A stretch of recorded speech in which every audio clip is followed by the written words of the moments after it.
Good afternoon, investor and corporate. Welcome to SET Digital Roadshow Year-End 2023 Performance Review. This session will run about 45 minutes, including Q&A. Company will start the session by 30 minutes presentation, followed by 15-minute Q&A. During Q&A, investor may leave your questions in question room chat box or use raise your hand function. We will open your microphone so you can ask the questions to the company directly. May I now invite PTT PTT Exploration and Production Public Company Limited to start the presentation. Thank you, Ka. Good afternoon and good morning to the investors. May I introduce our management with us today first. Next to me is Khun Panporn, Senior Vice President for Finance Division of PTTEP. Good afternoon, everyone. I will start a brief presentation on the company, and at the end of the presentation, if you have any question, you can leave your message in the chat box, or you can unmute your microphone to ask the question. Thank you. Let me first briefly provide the company overview.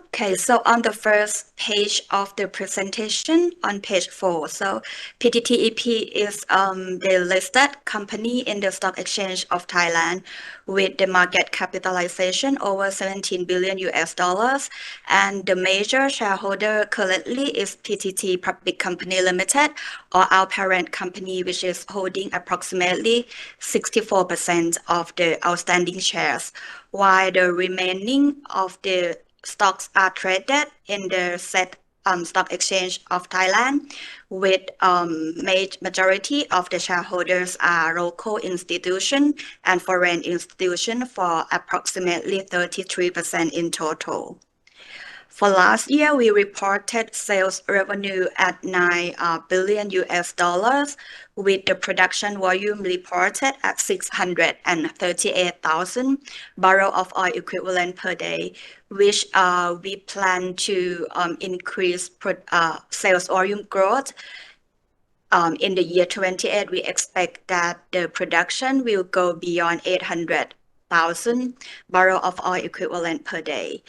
And as the E&P producer with gas-focused portfolio, the unit cost of the company is quite competitive, with the cash cost at about $14 per barrel of oil equivalent, which is in the second quartile of the industry.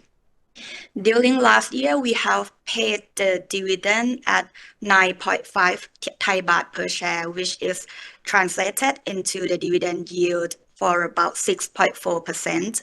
And the payout ratio for the dividend payment last year was about 50%, which our dividend policy is to pay not less than 30% of the net profit in that period. And we still maintain this dividend policy in this year. On the next page is the portfolio of the company at the moment.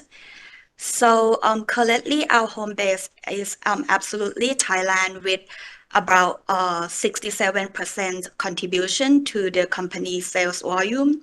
And the major projects in Thailand are G1/61 or Erawan and G2/61 or Bongkot, as well as Arthit project that PTTEP are the operator of these 3 projects. And I would like to announce the good news for the Erawan project, which we previously produced at 400 million scf per day from June last year. And until today, we have successfully increased production to 800 million scf per day, which this target was previously planned on the 1st of April this year, but we achieved this production ramp up 10 days sooner than expected. And for the second focus region of the company, Southeast Asia, currently we have 2 operating assets in Myanmar, which are Yadana and Sotika, as well as other 3 producing assets in Malaysia. And the total sales volume from these two countries contribute about 20% of the company's sales volume. And in the Middle East, we have onshore oil producing and gas producing field in Oman, namely Oman Block 61 and PDO Block 6. And we also have several of the exploration projects in the UAE, which will add the reserve growth to the company quite significantly in next 5 to 7 years ahead.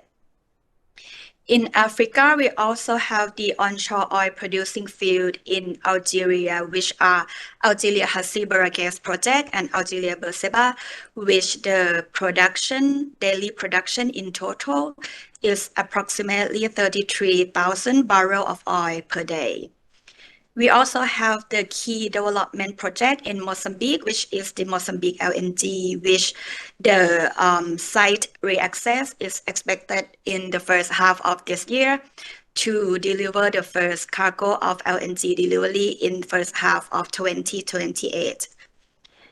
And in the pink part on this page, you will see that they are the business beyond E&P of PTTEP at the moment. And the key ones I would like to highlight are the Sea Green Offshore Wind Farm project that we just signed the sales and purchase agreement in December last year to acquire the 25.5% participating interest in the wind farm project named Sea Green, which SSE Renewable is the operator, and the partners of the project is Total Energy as one of the partners. Apart from the SPA signing, we also signed the MOU with Total Energies to expand collaboration in other wind farm opportunity in the future. And in Oman, the Middle East region, we had been awarded the green hydrogen project together with the consortium partners from South Korea and France, which the project is still under technical and feasibility study. And if it is proven to be a success, then the first hydrogen production will be in the year 2030. And in Thailand, we also achieved the solar COD, which generate the electricity to use in our own operation at Siligit on our oil field project. Moving on to the next page, which is the key takeaway of last year. So the sales volume were reported at 462 with the average gas price at $6 per MMBTU, and we have achieved the unit cost at below $28 per BOE, which is the record low of the company in terms of the operating cost. And in terms of net income, last year we had reported NI at $2.2 billion, which is the new record high of PTTEP as well. In terms of the E&P achievement, so for last year we have ramped up the production of Algeria project, which is the Hasibara gas project, from 13,000 barrels per day to 17,000 barrels per day in August. And in terms of Malaysia discoveries, we had made new discoveries in two of the blocks, which are SK405B and SK438, which will be developed as a cluster development in the Sarawak area. And we have also keep monitoring the potential development of the overlapping Cambodia and Thailand area, which is still under discussion between Cambodia and Thai governments, which will be the next potential growth for the reserve in the Gulf of Thailand. And in terms of the exploration projects in the Gulf of Thailand, which we are planning for the exploration campaign in this year and next year, are G165 and G365, which if the exploration result turn to be commercially viable, then we expect that the first gas the soonest should be achieved by 5 to 7 years in the future. And next on the key focus area for this year. So I would like to highlight the budget allocated for each of the, on page 9, the budget allocated for each of the strategy pillars. The first one, which is drive value, which is the core E&P operation of the company. We plan for the 31.5 billion of the budget for the next 5 years, which the key activities would be to maximize production and maintain competitive unit costs of the company, as well as acceleration of the monetization of discovery and exploration asset in Malaysia, and in the UAE, which is in Abu Dhabi, as well as the Mozambique project that the site access would be within this year. And next on the decarbonize, we have allocated $5 million for the E&P net zero target in 2050, which the key contribution would be from the carbon capture and storage project in our own operation. And the first pilot project will be at Artit in the Gulf of Thailand. And the next one would be in Lang Lebah field in Malaysia, which is still under the exploration phase, but moving towards the final investment decision within this year. And the last pillar of the strategy, which is diversify, we have allocated the total budget of $2.6 billion, which are to support the scale up of the AI and robotic ventures, as well as to venture into the power and renewable opportunity, such as green hydrogen and offshore wind. And we are also planning for CCS as a service, which would be implemented in the northern part of the Gulf of Thailand. PTTEP, together with the government of Thailand and the Japan government, as well as the private sector from Japan, which is INPEX, are currently has already signed the MOU to study the potential of carbon capture and storage in this area. And if this project is proved to be success, then the first customers for this service would be the industrial sectors in the eastern part, industrial estate of Thailand. And moving on to the highlights of the renewable asset of PTTEP at the moment. So for this Sea Green wind farm acquisition, the completion is expected within the first half of this year, which after the deal completion, PTTEP will hold 25.5%, which will be PTTEP share in production would be 280 megawatt.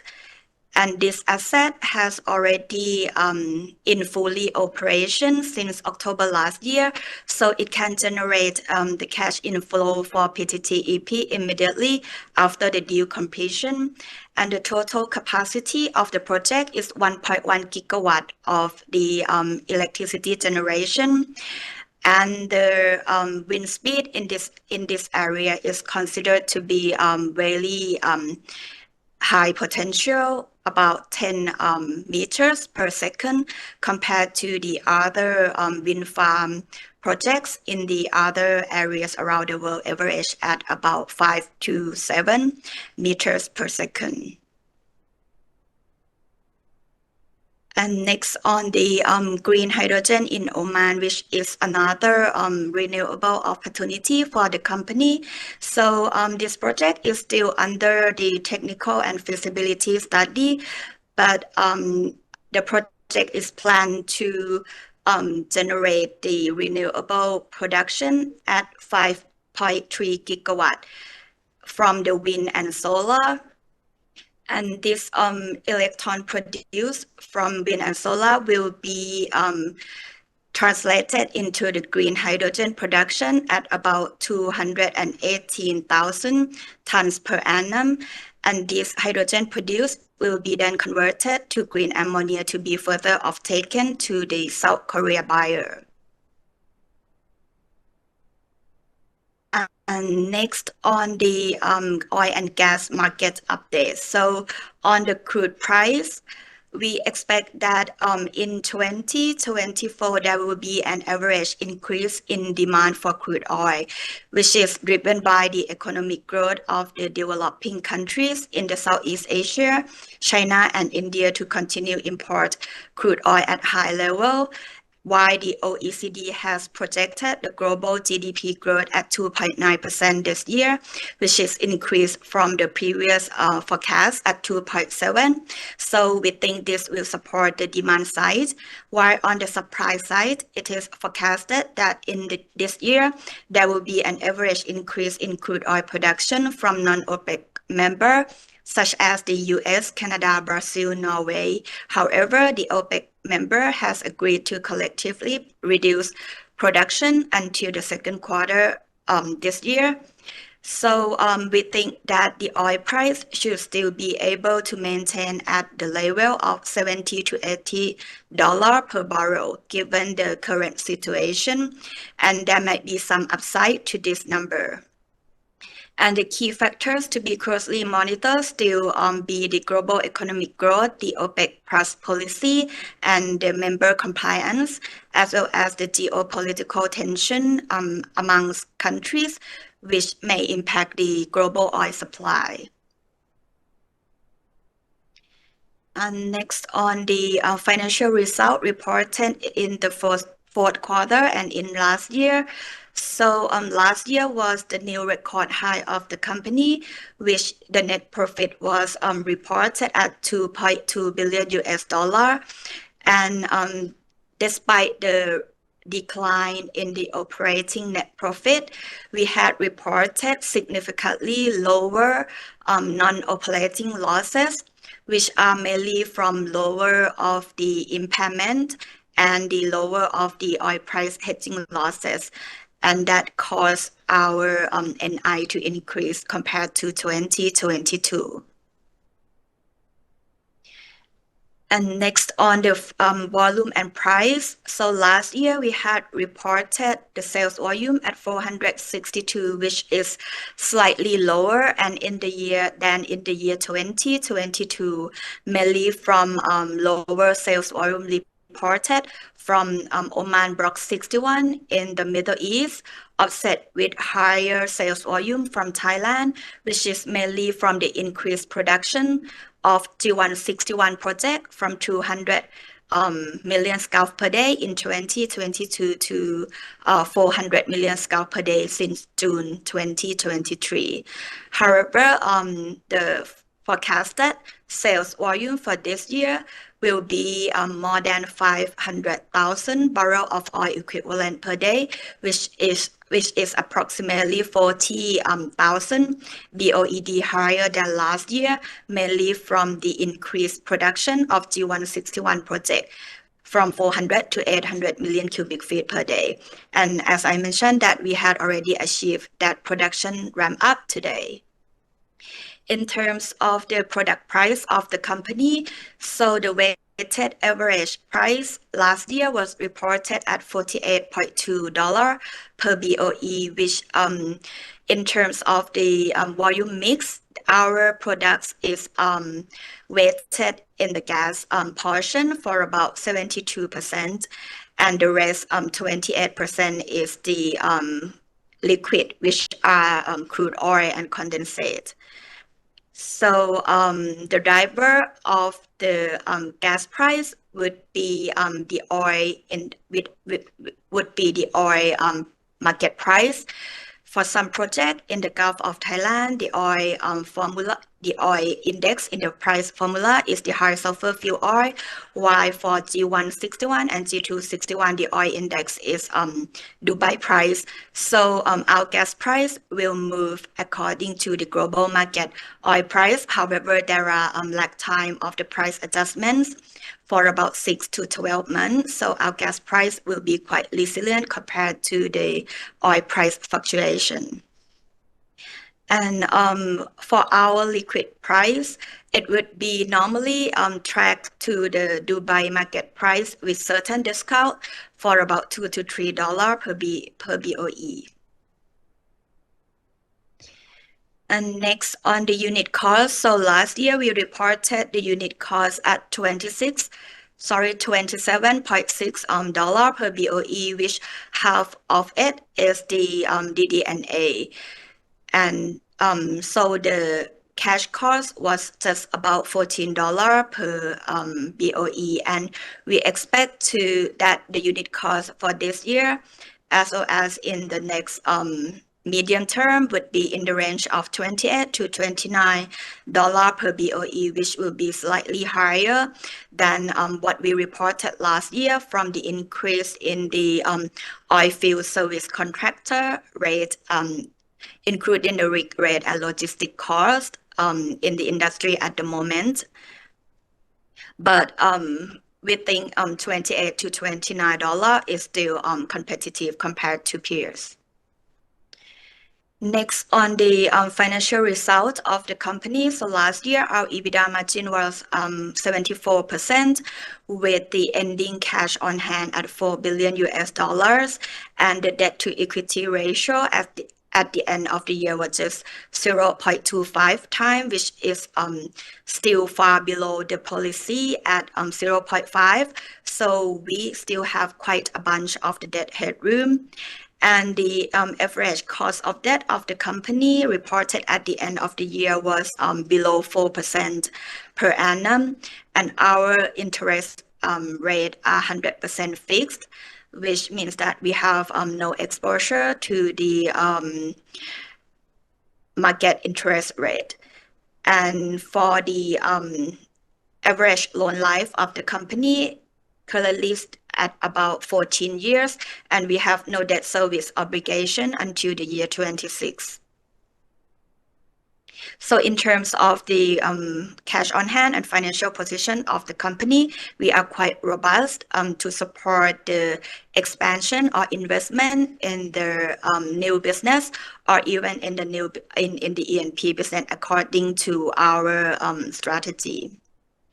And the last part on the result guidance for this year, we expect that sales volume will grow to 505,000 BOED in this year, which the major growth would be from G161 or Era 1 project in the Gulf of Thailand, while the gas price should be similarly unchanged from last year at $5.7 per MMBTU, and this gas price is based on the average Dubai price in this year at $70 to $75 per barrel. So there are still upside potential to this gas price in case the actual oil price turn out to be higher than this range. And the unit cost for this year is expected to be in the range of $28 to $29 per BOE, with the profitability of the company at 70 to 75%, similar to last year. Currently is around more than $80 per barrel. But last week, the IEA forecast the global oil demand in this year will be increased by 1.33 million barrels per day year on year to around 103.18 million barrels per day.